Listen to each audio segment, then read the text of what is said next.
Share మార్కెట్లో ఇది పెద్దవాళ్ళు ఆడే స్కామ్. దీంట్లో చిన్నవాళ్ళు బలవుతుంటారని మనం వింటూ ఉంటాం. అసలు నిజంగా పెద్దవాళ్ళు అంటే ఎవరు, చిన్నవాళ్ళు అంటే ఎవరు అంటే ఇద్దరు ఇన్వెస్టర్సే. ఈ ఇన్వెస్టర్స్ రకాలేంటి? జనరల్గా మనకి బిజినెస్ న్యూస్ చూస్తూ ఉంటే ఎఫ్ఐఎస్ అని, డిఐఎస్ అని, హెచ్ఎన్ఐఎస్ అని తెగ వినబడుతూ ఉంటాయి. చాలామంది కన్ఫ్యూజ్ అవుతుంటారు. మన ఛానల్ యొక్క ముఖ్య ఉద్దేశం అంటే మీకు తెలిసిందే, కష్టమైన అంశాల్ని సులువుగా అర్థమయ్యేలా చెప్పడమే మన ధ్యేయంగా నడుస్తున్న ఈ ఛానల్. ఇలాంటివి మరెన్నో విషయాలు లైక్ పర్సనల్ ఫైనాన్స్, బిజినెస్ లాంటి విషయాల్లో కూడా ఎవరికైతే ఇంట్రెస్ట్ ఉందో అలాంటి వారి కోసం నేను నాలెడ్జ్ని వీడియోస్ రూపంలో అందిస్తూ ఉంటాను. దిస్ ఇస్ సత్యకుమాపు. Welcome to Telugu finance TV.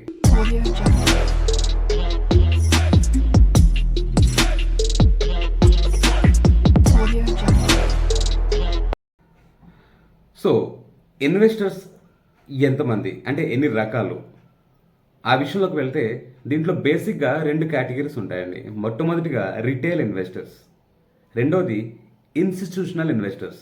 Retail investors అంటే మీలాగా నాలాగా మనం ఒక చిన్న డిమాట్ అకౌంట్ ఓపెన్ చేసుకొని ఒక 100 షేర్లు ఎస్బీఐ అను, ఒక 200 షేర్లు కొటాకను ఇలా కొని ఒక ₹1,00,000, 2,00,000, 5,00,000 ఇన్వెస్ట్ చేస్తారు. తర్వాత దాంట్లోనే మీరు ఇన్వెస్ట్ చేస్తారు, లేదా కొంతమంది ఇంట్రాడే చేస్తారు. అది ఒక కాన్సెప్ట్. సో ఇలాంటి ఇన్వెస్టర్స్ని రిటైల్ ఇన్వెస్టర్స్ అంటారు. ఇక రెండో రకమైన ఇన్వెస్టర్స్ ఎవరంటే, జాగ్రత్తగా వినండి, ఇక్కడ ఒక విషయం చెప్తాను. ఎవరికైతే కనుక ఈ రిటైల్ ఇన్వెస్ట్మెంట్స్ ఇక్కడ దాకా అర్థం అయ్యే ముందు అసలు షేర్ మార్కెట్ అంటే ఏంటి, దీని గురించే తెలియదు, ఈ వీడియో నాకెందుకు అనుకునే వాళ్ళు, షేర్ మార్కెట్ గురించి చాలా సరళమైన భాషలో ఒక వీడియో మనం ఆల్రెడీ చేసి ఉంచాము. అది చూడండి. అది చూసిన తర్వాత దీన్ని చూడండి, మీకు బాగా ఈజీగా అర్థమవుతుంది.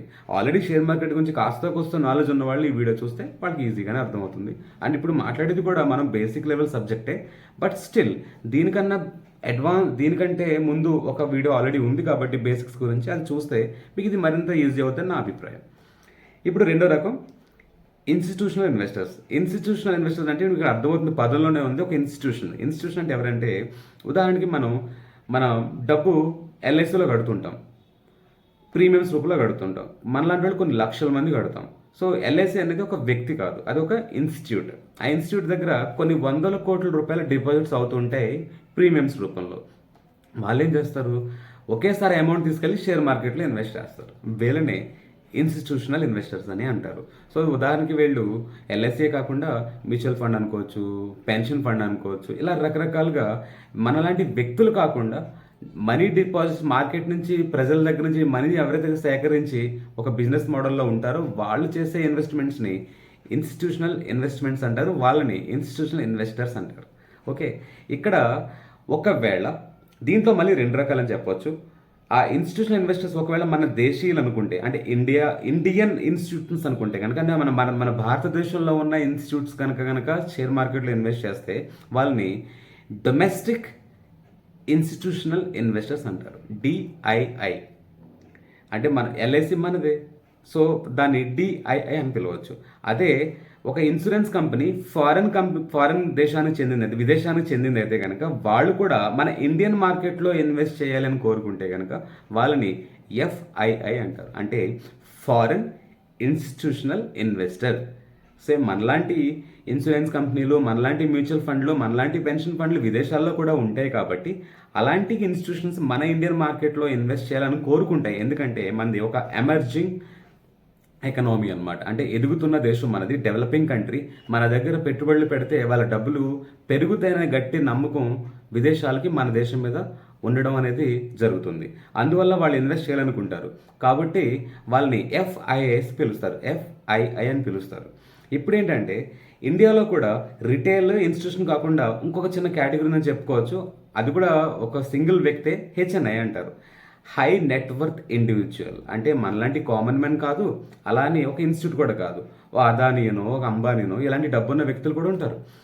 వాళ్ళు కూడా షేర్ మార్కెట్ ఇన్వెస్ట్ చేస్తారు కదా. వాళ్ళు చేసినప్పుడు మీలాగా నాలాగా ఒక 100 షేర్లు 200 షేర్లు కొనరు కదా, వాళ్ళు డైరెక్ట్లీ క్రోస్లో ఇన్వెస్ట్ చేస్తారు.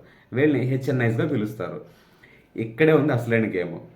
మనం స్టార్టింగ్లో మాట్లాడుకున్నట్టు కొందరు పెద్దవాళ్ళు షేర్ మార్కెట్ని రాంగ్ వేలో మలుపు తిప్పుతారు అంటారు. అంటే ఇక్కడ ఆ చేసే సత్తా కానీ, ఆ చేసే ఆలోచన కానీ ఎవరికైనా ఉందంటే ఈ హెచ్ఎన్ఐస్కే ఉంటుంది. ఆ హెచ్ఎన్ఐస్ ఎలా షేర్ మార్కెట్ని తప్పుడు మలుపు తిప్పుతారు, రీటైలర్ ఇన్వెస్టర్ దీంట్లో ఎలా నలిగిపోతారు అనే విషయం మీకు తెలుసుకోవాలని ఉంటే కనుక కమెంట్స్లో తెలియపరిస్తే కనుక దీని మీద చాలా ఈజీగా అర్థమైన భాషలో సరదాగా ఒక మంచి వీడియోతో నేను ముందుకు వస్తాను. అది మీ కమెంట్స్ మీద డిపెండ్ అయ్యి ఉంది, మీరు అడిగితే ఖచ్చితంగా చేస్తాను. అండ్ ఇప్పుడు ఇలాంటి హెచ్ఎన్ఐసే ఫారెన్లో కూడా ఉంటారు కదా. ఎవరైతే కనుక ఇండివిజువల్స్ ఫారెన్లో కూడా ఉంటారు కదా, మనలాగానే డబ్బున్న మనుషులు, వాళ్ళు ఇండియన్ మార్కెట్లో పెట్టాలనుకుంటారు కదా డబ్బులు. అప్పుడు వాళ్ళు ఎలా పెట్టాలి అంటే, ఇంతకీ ఆ ఫారెన్ ఇన్స్టిట్యూట్ ఏదైతే ఉందో అది సెబీ దగ్గర, అంటే సెక్యూరిటీ ఎక్స్చేంజ్ బ్యూరో, మన బోర్డ్ ఆఫ్ ఇండియా ఏదైతే ఉందో వాళ్ళ దగ్గర రిజిస్టర్ అవ్వాలి. ఆ తర్వాతే మన ఇండియన్ మార్కెట్లో వాళ్ళకి ఇన్వెస్ట్ చేయడం అనేది జరుగుతుంది.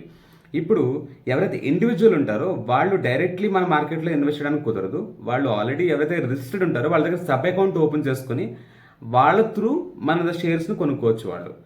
కానీ ఇది అలా చేయాలంటే అతని దగ్గర $50 మిలియన్ వర్త్ ఉండాలి. అంటే $50 మిలియన్ అంటే దగ్గరగా ఈరోజు 80 రూపాయలు అనుకుంటే 400 కోట్ల ఆస్తి ఉన్న వ్యక్తి, అంటే నెట్వర్త్ ఉన్న వ్యక్తి అయితే కనుక తను ఇన్వెస్ట్ చేయడానికి అర్హుడు అనమాట. కానీ అది కాస్త ఎక్కువ కదా. అందుకని ఇండియన్ గవర్నమెంట్ 2012లో QFI అని ఒక కాన్సెప్ట్ తీసుకొచ్చింది, అంటే క్వాలిఫైడ్ ఫారిన్ ఇన్వెస్టర్స్ అనమాట. వాళ్ళు ఏంటంటే ఇంత నెట్వర్త్ అవసరం లేదు, కానీ వాళ్ళు డైరెక్ట్లీ మన ఇండియన్ డిపాజిటరీ పార్టిసిపెంట్ తోటి, డిపాజిటరీ పార్టిసిపెంట్ అంటే ఎవరైతే కనుక డీమెట్ అకౌంట్ మనకు ప్రొవైడ్ చేస్తారు, like Angel broking, Zerodha, like ఇలాంటి కంపెనీస్ ఏవైతే ఉంటాయో వాళ్ళ దగ్గరికి వెళ్ళి వాళ్ళు డైరెక్ట్లీ డీమెట్ అకౌంట్ ఓపెన్ చేసుకుని కొనుక్కోవచ్చు. కానీ ఎలిజిబిలిటీ ఏంటంటే వాళ్ళు సబ్ అకౌంట్తో వెళ్ళక్కర్లేదు, ఇంకా ఫారెన్ ఇన్స్టిట్యూట్స్తో సంబంధం లేకుండా డైరెక్ట్లీ ఇన్వెస్ట్ చేసుకోవచ్చు. కానీ వాళ్ళు ఏ దేశానికి చెందిన వాళ్ళు అయి ఉండాలంటే మన FATF అంటే financial action task force, financial action task force rule ప్రకారం ఏ దేశం అయితే ఉంటుందో, అంటే ఆ రూల్స్ ఏంటంటే anti money laundering, anti terrorist financing, అంటే టెర్రరిస్టులకి కొంతమంది డబ్బు సహాయం చేస్తుంటాయి కొన్ని దేశాలు, మనీ లాండరింగ్ చేస్తూ ఉంటాయి. అలాంటి దేశానికి చెందిన వ్యక్తులకి డైరెక్ట్లీ మన మార్కెట్లో ఇన్వెస్ట్ చేయడానికి అర్హత లేదు అని అర్థం.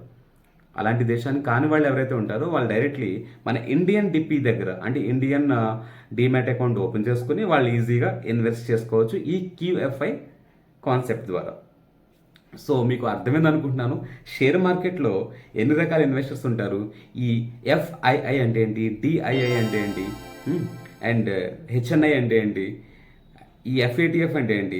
సో ఈ బేసిక్ విషయాలు తెలిసిన తర్వాత మీకు ఒక క్లారిటీ వచ్చి ఉంటుంది ఈ పెద్దోళ్ళు ఎవరు, చిన్నోళ్ళు ఎవరు అనేది.